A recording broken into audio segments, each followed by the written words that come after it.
For me, running was the perfect pandemic exercise. I could do it alone, I could do it in the open air, and I could run away from people if I even needed to. But if you run alone long enough, you also realize the sport's about community and sometimes competition. So it's noticeable that even as America starts to come back from a spring and summer full of social distancing, road racing continues to lag behind. For a while, it's like we knew zero, and you're like, okay, well, am I spreading? Am I out there contributing to spreading this? Am I being a jerk for going out and running outside? It was that one thing that always took stress away from me, and then it was the one thing that got taken away from me in the beginning of the pandemic. Melly Todd is from LA. She first laced up 6 years ago after a breakup, and then it was off to the races. But things are a little different now. For a couple of years, it was all about, for me, just like times and breaking my own barriers and breaking PRs. And I forgot about why I was brought to running in the first place. And it was to just become this better version of myself. Her motivation and her miles started to look different. I think as we started to learn more information, I'm like, okay, I'll just avoid people. I'll go at off times, even if it's hotter. But was that enough?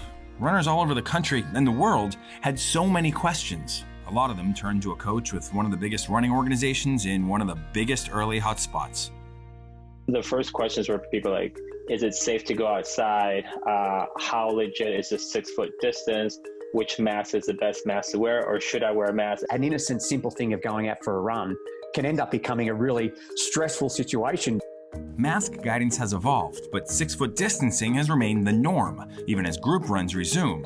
But we're still learning. I've always said the running community is amazing in that it endures, if you will, no pun intended, right? Always out there, all times of the year, all weathers, all conditions, through everything that happens in the world. Running has really been an amazing constant for people in their lives. So if runners are still running and staying safe, what has changed? The racing. The running community suffered disappointment after disappointment as one race after another was canceled.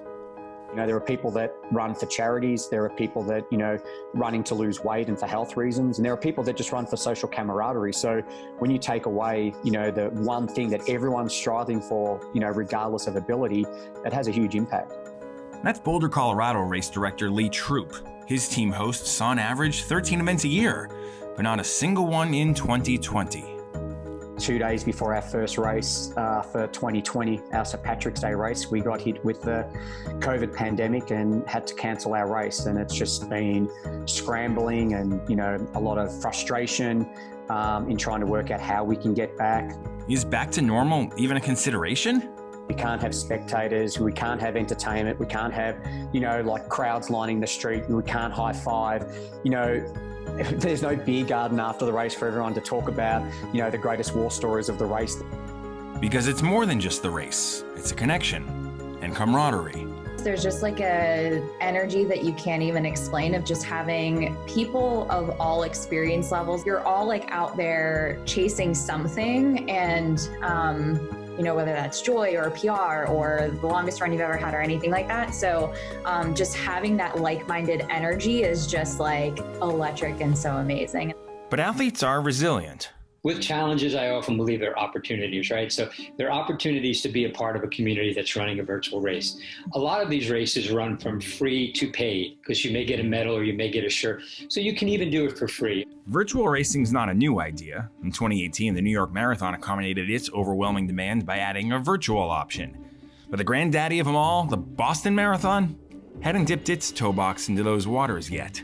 Making that call in 2020 was not easy for CEO Tom Grilk.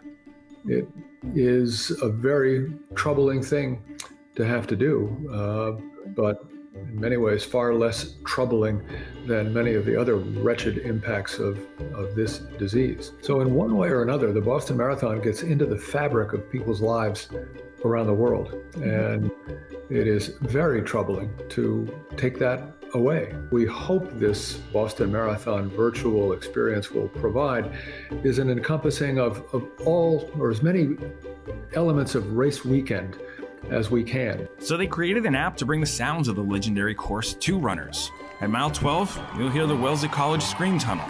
At mile 26, the announcer on Boylston Street. It has started off as a Band-Aid, as a very, very short-term expedient. If we can't do what we've always done, what can we do? And so we will look for opportunity coming out of this crisis to use virtual contact with people as a way to have broader contact. And maybe for some people, less challenging contact. But it's been challenging for local races too, like the Peak 2 Early 2-miler in Lowell, Mass. You have to wonder why people pay money to run the same route they run every day for free. It is a way to kind of challenge yourself, to have a goal, and at times like now where we're all struggling with a lot of things that are going on in the world, to have challenges, to have goals, to feel a part of a community that's running, even if it is virtually, I think there's something really fulfilling in that. Those challenges are all over. Many even shipping you swag for competing.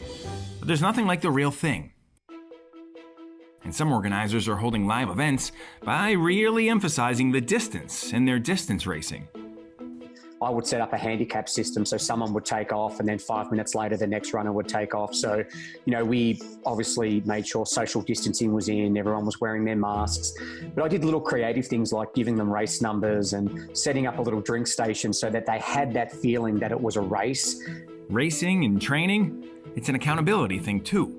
It'll just be me and my friends in a group text, and we're like, did you get to run in? And my friend's like, I'm 4 miles in, and I'm like still in bed. I'm like, okay, I really need to get up. We can go out and run now, and with all the digital platforms, be it Strava, who's our virtual race partner, or all of the other things that you have, you're able to talk about it, share your course, share your time, share your experience.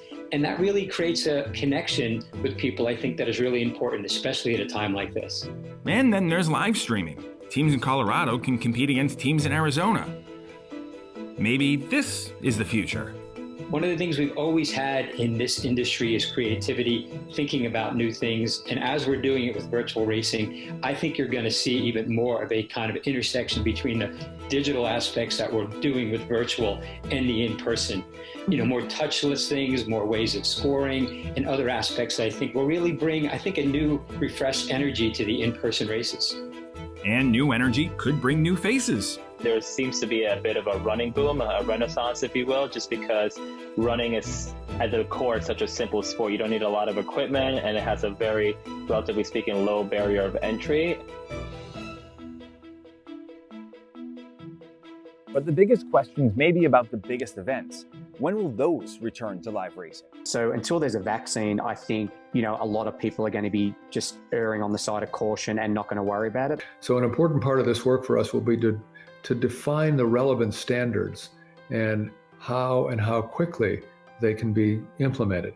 If they can't be implemented 100% right off the bat, what can be done in a less intrusive way that is that takes the risk away from participants and spectators and volunteers. Running is just going to continue to adapt and be innovative. My running has somewhat reflected our greater running community in the sense that we like to say around our quote unquote virtual office that running is not canceled.